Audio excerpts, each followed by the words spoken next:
Então, é difícil fazer essa transposição didática. Outra coisa que eu tenho que observar também é que muitos dos meus colegas da área de sociolinguística criticam muito o trabalho da equipe do Maurício de Souza, porque na fala do Chico Bento e do grupo familiar dele,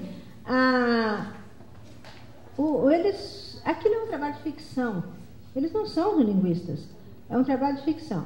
E eles argumentam, eu acho que eles estão certos, eles argumentam que muitas vezes a fala desses personagens é incongruente. O que é essa incongruência? Eles usam, por exemplo,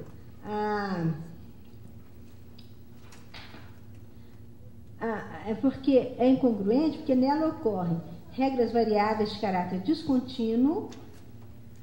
Eu chamo de regras variáveis de caráter descontínuo, considerando um contínuo, uma linha imaginária que vai desde o polo rural das comunidades mais isoladas até as comunidades urbanas, cosmopolitas, onde a escolarização é mais, onde as pessoas têm um nível mais alto de escolarização.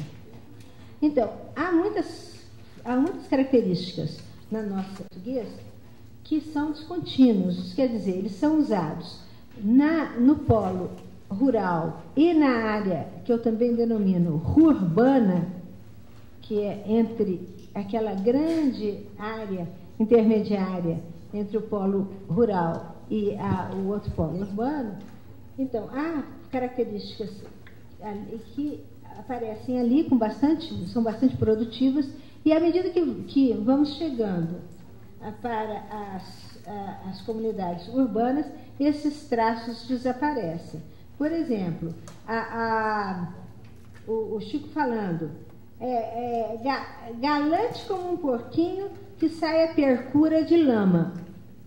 Então, vocês estão vendo um fenômeno que os linguistas chamam de metástase, e que é metástase, desculpa, a outra é a doença, desculpa, que é justamente isso, procura se transformar em percura. Tá? Então, aparecem traços descontínuos e aparecem traços graduais, traços que estão na fala de todos nós, mas eles não têm muita congruência ao criar isso. Por outro lado, alguns colegas meus criticam também o fato de que, por exemplo, ele sai a percura de lama, o di aparece com i e não com e, sendo que o di não chega nem a ser um traço gradual, é uma regra de todos os falares brasileiros. Esse D, essa preposição ato, né, D, antes de um nome que tenha uma sílaba tônica, uma palavra com sílaba tônica, esse E é elevado, esse é pronunciado de. E se for aqui onde nós vivemos, nós dizemos de lama, em algumas regiões do Nordeste eles dizem de lama. Enfim, eles fazem essas críticas. Eu não vou entrar nessa crítica, não.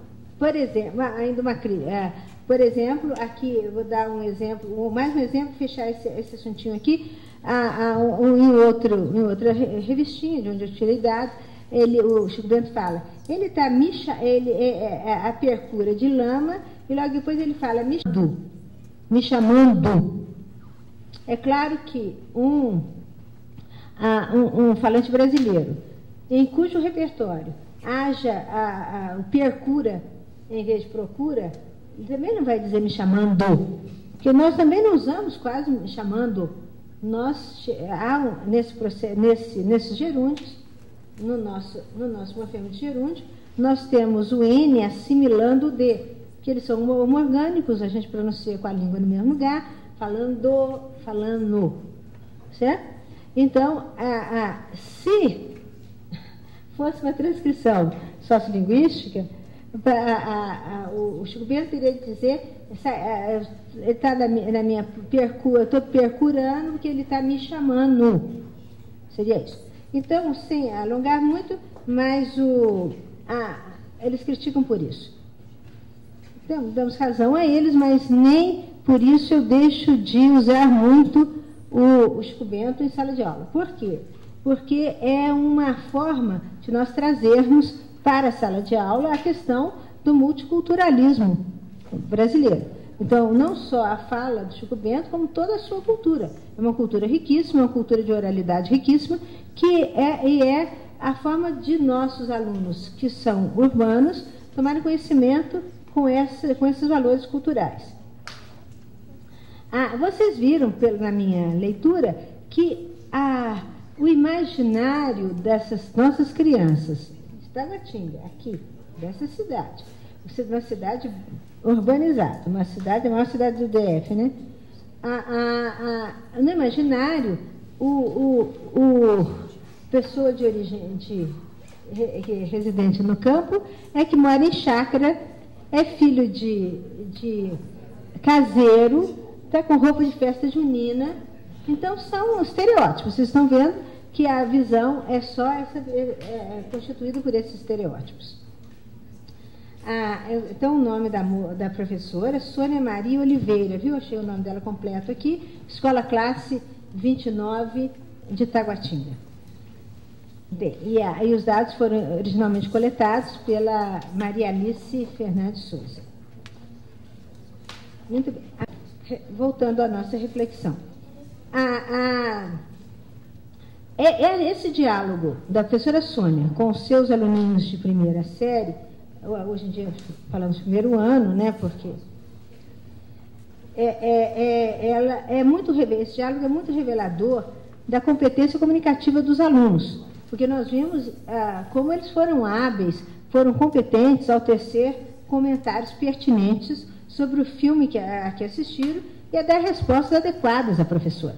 As respostas deles são muito pertinentes e contribuem para a evolução da conversa. Observe-se que essas crianças de primeira série, cuja idade varia entre 7 e 8 anos, já são capazes de discorrer sobre as peculiaridades da vida no campo e da vida da cidade. É claro que dentro da visão que eles têm, uma visão estereotipada, mas são capazes de dizer. Para interpretar as características sociodemográficas da personagem Chico Bento, que representa a cultura rural, eles associam essas características sociodemográficas a experiências que têm com chácaras, com caseiros, com festas juninas, etc.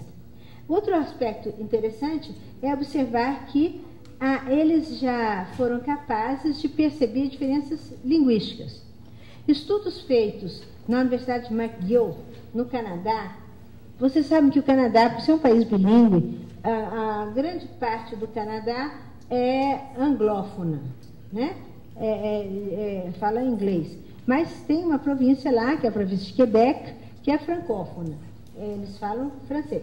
Mas o que acaba que o governo canadense, que é um país de 30 milhões de habitantes, com uma renda per capita altíssima, o que acontece? Eles têm um sistema escolar muito competente e as crianças ficam em imersão total. Quem é lá de uma família francófona, essas crianças acabam estudando em inglês na escola para ter contato com a outra língua, e vice-versa. Um recurso que poucos países bilíngues ou multilíngues podem dispor, né? É um recurso porque o Canadá tem dinheiro.